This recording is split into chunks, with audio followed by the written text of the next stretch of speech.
What is good, guys? It's Rey-Jay back with another video. And in this one, I want to break down what's happening with SPY, Tesla, Nvda, the QQQ, and a couple of other tickers. I'm going to break down what's happening with the overall market moving forward, what's going on with the economic calendar, what you should be watching for as time progresses. But before I break these up all this information, before I give you guys a quick update on what's happening with the overall market, let me just mention a couple of things.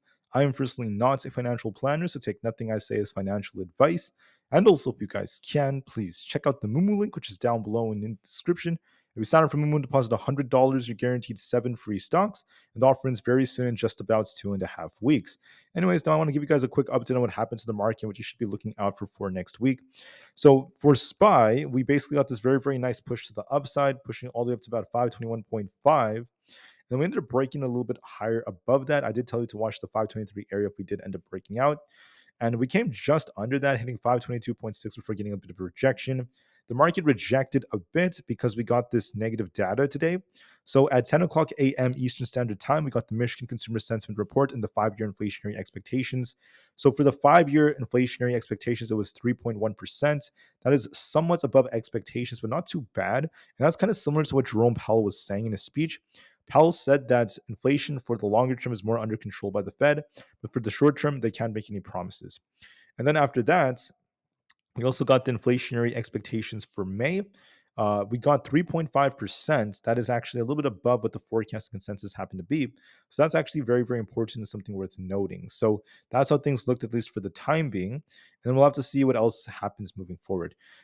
As a reminder now, so with this data not being the best, that's why I kind of like SPY rejected right here.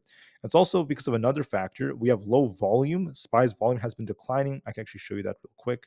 So if you look at volume, that's been declining quite a bit right over here. You guys could see how it's been just dipping and dipping and dipping. And we actually got a low volume at about 43 million for SPY.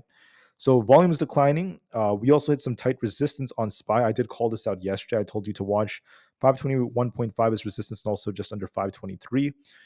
Those are the resistance areas. Then we also have 525. We've rejected off each of those levels in the past. And it's very, very tough as we're getting close to the all-time high. So that's why SPY got a small rejection right over here. So that's why we got this little dip. And the question is, will we continue to fall hard or are we about to get a big bounce? Now, that's going to be determined by what happens next week.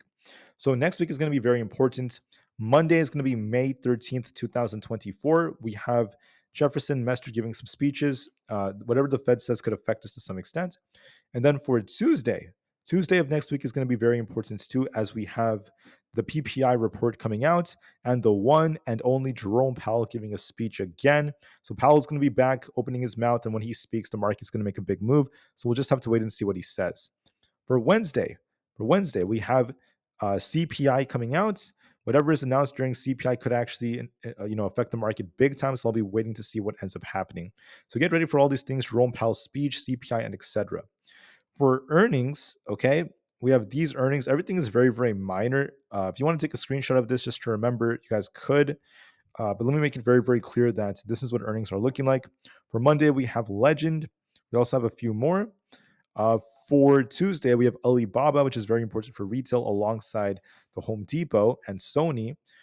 For Wednesday, we have Dole, Monday.com, and a few others. And then Thursday, we have more retail such as JD.com, John Deere, not to mention Walmart. So very, very minor earnings, mainly just like retail, nothing too crazy. But we'll see what happens, especially with like Sony and what they suggest for consumer demand, because these earnings do give us some hints about what's happening with demand, at least at the time being. For the fear and greed index, we're currently at neutral. So we're kind of in the middle, not too fearful, not too greedy, just dead in the center. Market momentum is currently quite greedy. We're starting to see greed making up the majority of sentiment. For other factors, we also have down here the puts and call option positioning is currently at 0.8. That is once again in the middle, as we're still seeing a shift and nothing too crazy in my personal opinion. And then market volatility is kind of down here, very close to this 12 area. So being at the 12 area, volatility is still very, very high for the markets, but the VIX is approaching this very, very low level. So with this happening, with the VIX dipping the way it is, we're approaching a critical support, which is where the VIX loves to bounce off of. And the VIX does suggest us in its cycle that it's going to likely bounce very soon. This means the market may get a rejection. So that's what technicals are kind of like starting to show. Besides that, that's kind of like it for the markets.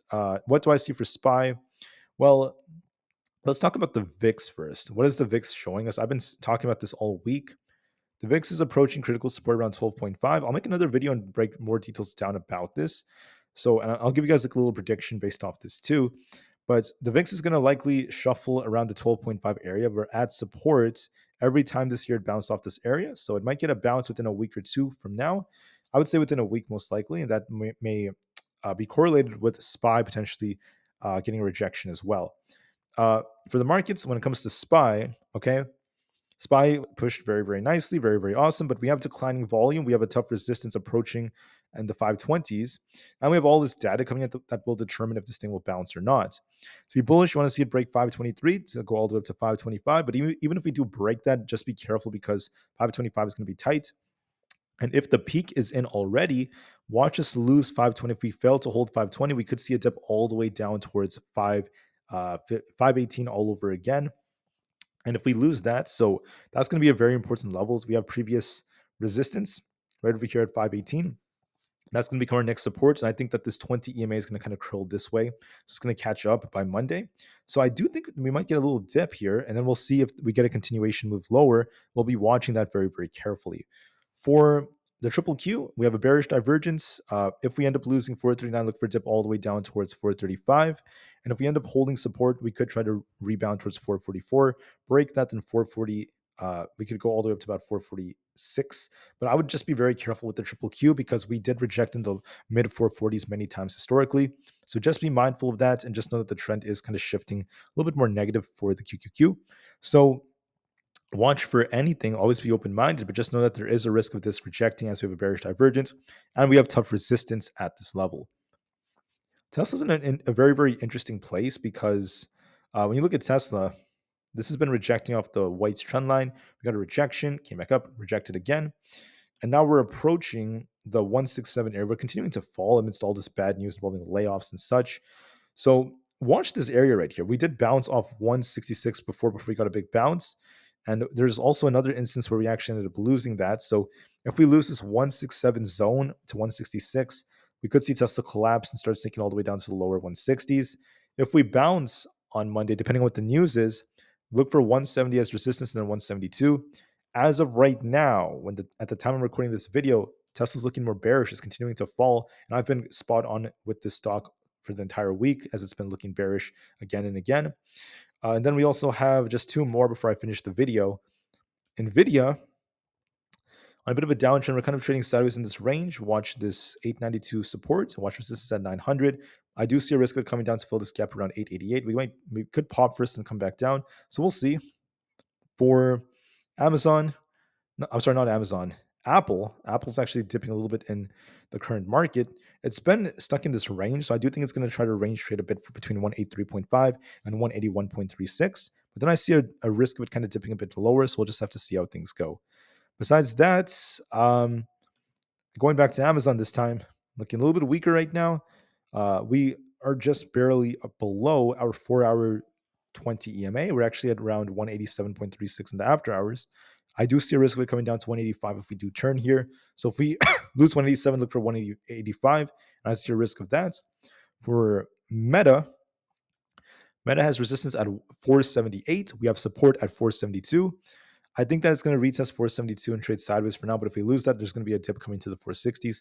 So we'll just have to wait and see how it goes. But anyways, that's it for the video, guys. I want to make this video nice, quick, short, and simple as we have Friday coming up. It's a weekend. People want to just kind of take some time off. So take some time away from the charts if you guys want. I'll see you guys very soon tomorrow. Thank you for listening and peace out.